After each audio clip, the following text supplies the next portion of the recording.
ഏവർക്കും ഈശ്വരിക്കട്ടെ. പരിശുദ്ധ കുർബാനയുടെ ആദിമ കാലത്തിലേക്ക് ഞാൻ പോയപ്പോൾ എത്തിയത് എമ്മാവൂസിലേക്കുള്ള യാത്രയിലാണ്. എമ്മാവൂസിലേക്കുള്ള യാത്രയെപ്പറ്റി ഞാൻ പറഞ്ഞു തുടങ്ങി, ആ ശിഷ്യരെ പറ്റി പറഞ്ഞു തുടങ്ങി. ഇനി ബാക്കിയുള്ളതിലേക്ക് ഞാൻ വരികയാണ്. ഓരോ വാചകത്തിലെയും വ്യക്തത വരുത്തിയാണ് നാം മുന്നോട്ട് പോകുന്നത്. വിഷയങ്ങളുമായി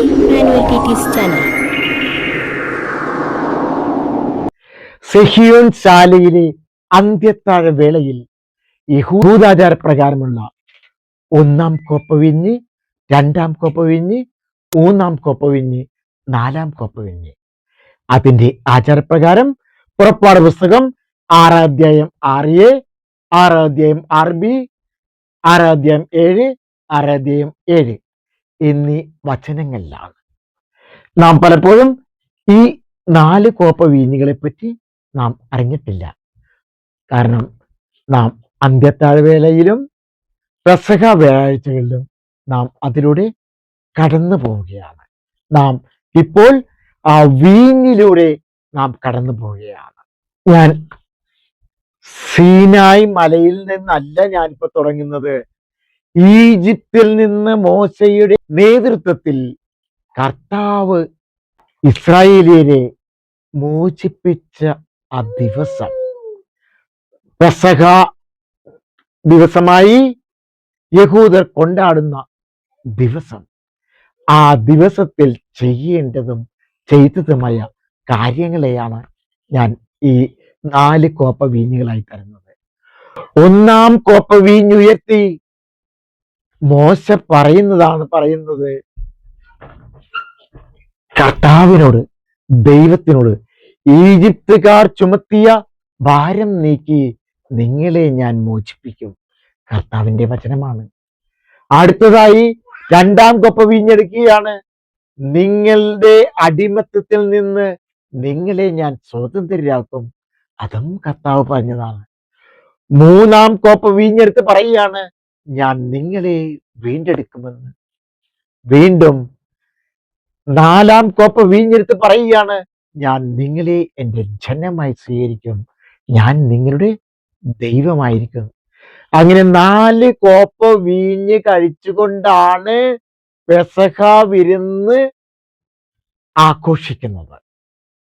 പുളിപ്പില്ലാത്ത അപ്പത്തിനൊപ്പം ഈ 4 കോപ്പ വീഞ്ഞ് കഴിക്കുമ്പോഴും ഈ 4 വചനങ്ങൾ മാത്രമല്ല പറയുന്നത്.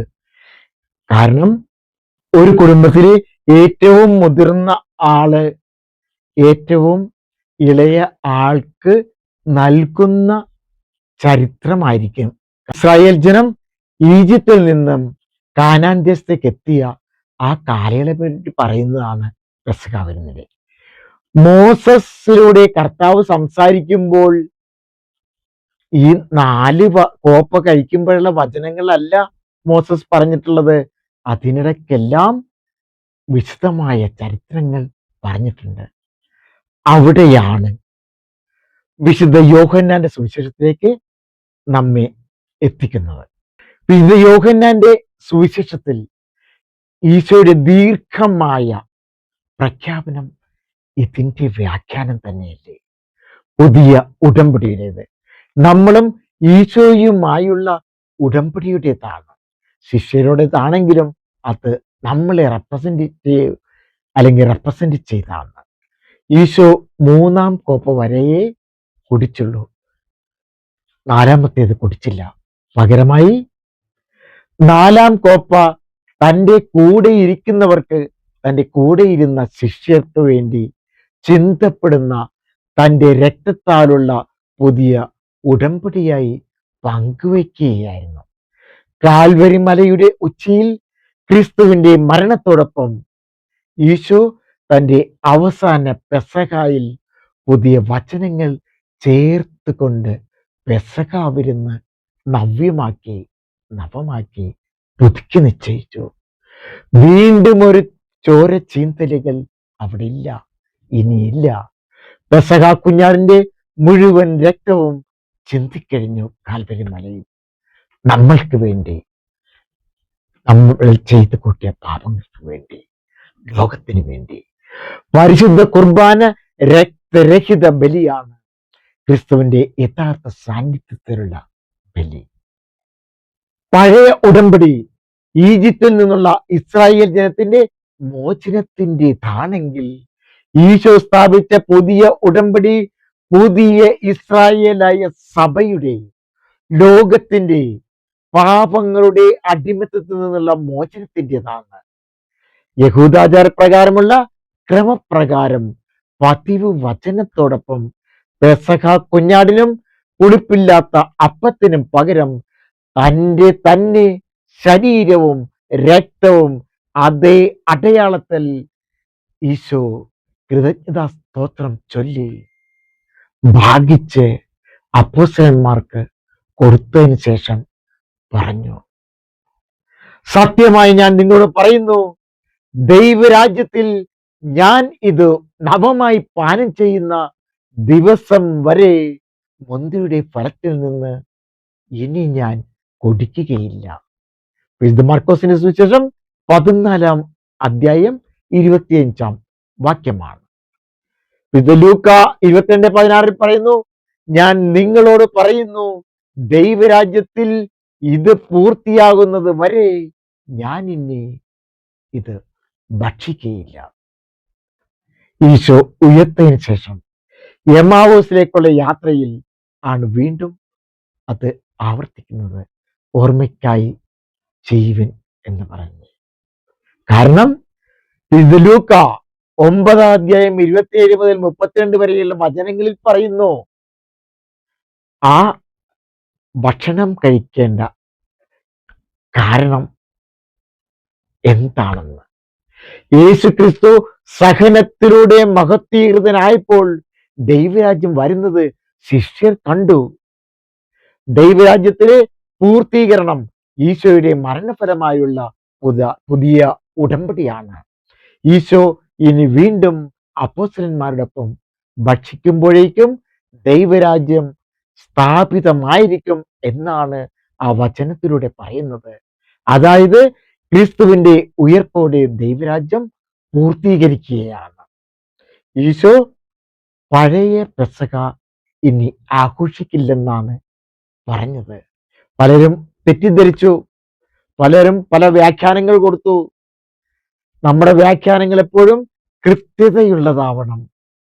പുതിയ പെസഹയാണ് ഈശോ എന്ന പെസഹ കുഞ്ഞാട് ബലിവസ്തുവായി, ബലിയർപ്പകനായി, ബലിപീഠമായി മാറുന്ന പരിശുദ്ധ കുർബാനയാണ് പുതിയ പെസഹ. പുതിയ പെസഹ വിരുന്ന്, അതാണ് ഈശോയോടൊത്ത് നാം അനുദിനം ആഘോഷിക്കുന്നത്. നമ്മൾക്കിനി എമ്മാവൂസിലേക്ക് പോകാം. എമ്മാവൂസിലാണോ ഈ അപ്പം മുറിക്കൽ നടന്നത് എന്ന് നിങ്ങൾ ചിന്തിക്കും. എല്ലാവരും പറയുന്നു എമ്മാവൂസിലാണ്. എമ്മാവൂസ് വരെ ക്ലയോപ്പാസിന്റെ കൂട്ടത്തിലുള്ള ആ ശിഷ്യനോടൊപ്പം പോയി എന്നാണ് പറയുക. എന്നാൽ അല്ലെന്ന് ബൈബിൾ പറയുന്നു. എമ്മാവൂസിൽ വെച്ചല്ല ആ വിരുന്ന് നടത്തിയത്, അല്ലെങ്കിൽ ആ ഒരു പരിശുദ്ധ കുർബാനയുടെ ഉദ്ഘാടനം എന്ന് വേണമെങ്കിൽ പറയാം.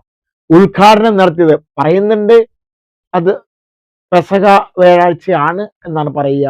അതിന്റെ ചരിത്രങ്ങൾ ഞാൻ പറഞ്ഞു തരാം. അതിനെ എതിർത്തതും ഈ കുർബാനയുടെ തിരുനാൾ, പരിശുദ്ധ കുർബാന തിരുനാൾ എതിർത്തതിനെ പറ്റിയൊക്കെ ഡീറ്റെയിൽസ് പറഞ്ഞു തരാം. പക്ഷേ ആദ്യം നാം ഇതിലേക്ക് വരണം. അതായിരുന്നു ഉദ്ഘാടനം. ആരും പറഞ്ഞില്ലെങ്കിലും തീർച്ചയായിട്ടും അത് തന്നെയാണ്. അത് വീണ്ടും ഓർമ്മയ്ക്കായി ചെയ്യുവിൻ എന്ന് പറഞ്ഞപ്പോൾ ഓർമ്മയ്ക്കായി ചെയ്ത സ്ഥലം എവിടെയാണ്? അവിടെയാണ്, എമ്മാവൂസിലേക്ക് പോകുന്ന വഴിയാണ്. ക്രിസ്തു അത് സ്ഥാപിക്കുകയാണ്. ഇത് സ്ഥാപിക്കലാണ് ഉദ്ഘാടനം എന്നാണ് പറയുക. പക്ഷേ ആ ഓർമ്മയ്ക്കായി ചെയ്തതാണ് ഉദ്ഘാടനം. ക്രിസ്തുവാണ് ചെയ്തത്. ക്രിസ്തുവിന്റെ സ്ഥാനത്ത് പുരോഹിതനാണ്. പുരോഹിതൻ ക്രിസ്തുവിന്റെ സ്ഥാനത്താണ്. ക്രിസ്തുവാണ് ബലിയർപ്പകൻ, ക്രിസ്തുവാണ്. എമ്മാവൂസിലേക്കുള്ള യാത്ര എന്നാണ് പറഞ്ഞിരിക്കുന്നത്. അപ്പോൾ ബൈബിളിൽ കൃത്യമായി പറയുന്നു, ജെറുസലേമിൽ നിന്ന് 60 സ്ഥാദിയോൻ അകലെയാണ് ഈ സ്ഥലമെന്ന്. അപ്പോൾ വേദപണ്ഡിതന്മാരും ദൈവശാസ്ത്രജ്ഞന്മാരും ചിന്തിച്ചു തുടങ്ങി. 60 സ്ഥാദിയോൻ എന്ന് പറഞ്ഞാൽ 11 കിലോമീറ്റർ ആണ്. ജെറുസലേമിൽ നിന്ന് 11 കിലോമീറ്റർ ഉള്ള 3 സ്ഥലങ്ങൾ, എമ്മാവൂസിലേക്ക് പോകുന്ന 3 സ്ഥലങ്ങൾ അവര് കണ്ടെത്തി. അതിൽ ഒന്നാമത്തത് നിക്കാപോളിസ് എന്ന് പറഞ്ഞ സ്ഥലത്താണ്, അതായത് ഇന്നത്തെ അംവാസ്. അടുത്തത് കസ്തേലിയം ആണ്, അതും എമ്മാവൂസിലേക്ക് പോകുന്ന 11 കിലോമീറ്റർ അപ്പുറത്തുള്ള സ്ഥലമാണ്. അതല്ല, എമാവൂസ് കോട്ട സ്ഥിതി ചെയ്യുന്ന എൽ ക്യൂബൈബെ ആണെന്നും വിവിധ പണ്ഡിത അഭിപ്രായങ്ങളുണ്ട്. അതായത് മനസ്സിലാക്കേണ്ട ഇതാണ്, 3 സ്ഥലങ്ങൾ, എമാവൂസിലേക്ക് പോകുന്ന 3 സ്ഥലങ്ങളിൽ കൃത്യത വരുത്തുകയാണ്. ആ ഒരു സ്ഥലത്ത് വെച്ചാണ് ആ ഒരു അപ്പം മുറിക്കൽ ക്രിസ്തു ചെയ്യുകയും ക്രിസ്തു അപ്രത്യക്ഷനാകുകയും ചെയ്തത്. എവരെയും ദൈവം അനുഗ്രഹിക്കട്ടെ. നമ്മൾ എമാവൂസിലേക്കുള്ള യാത്ര തുടങ്ങിയിട്ട് 2 ദിവസമായി. വെറും 11 കിലോമീറ്ററേ ഉള്ളൂ. അത് ചിന്തിക്കാവുന്ന കാര്യം. കാനാൻ ദേശത്തേക്ക് ഈജിപ്തിൽ നിന്ന് പോയത് 40 വർഷമാണ്. വെറും 700 ചില്ലാനം കിലോമീറ്റർ പോകുന്ന സ്ഥലത്തേക്ക് പോയത് 40 വർഷമാണ്. അപ്പൊ നമ്മൾ 2 ദിവസം എടുത്താലോ 5 ദിവസം എടുത്താലും കുഴപ്പമൊന്നുമില്ല 11ാം മൈലിലേക്ക് എത്താൻ. എവരും ദൈവം അനുഗ്രഹിക്കട്ടെ. നമ്മൾ എമാവൂസിലേക്കുള്ള യാത്രയിലാണ്. ആ ചോദ്യത്തിന്റെ, ബിന്ദു ടീച്ചർ ചോദിച്ച ചോദ്യത്തിന്റെ ഉത്തരങ്ങളാണ് നാം എമാവൂസിലേക്ക് എത്തും അടുത്ത വീഡിയോയിൽ. ഏവർക്കും ഈശ്വരയായിരിക്കട്ടെ.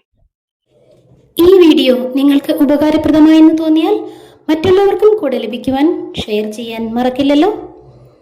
ഇനിയും ഇതുപോലെയുള്ള വീഡിയോകൾ ലഭിക്കുവാനായി സബ്സ്ക്രൈബ് ചെയ്തിട്ടില്ല എങ്കിൽ സബ്സ്ക്രൈബ് കൂടെ ചെയ്യണേ.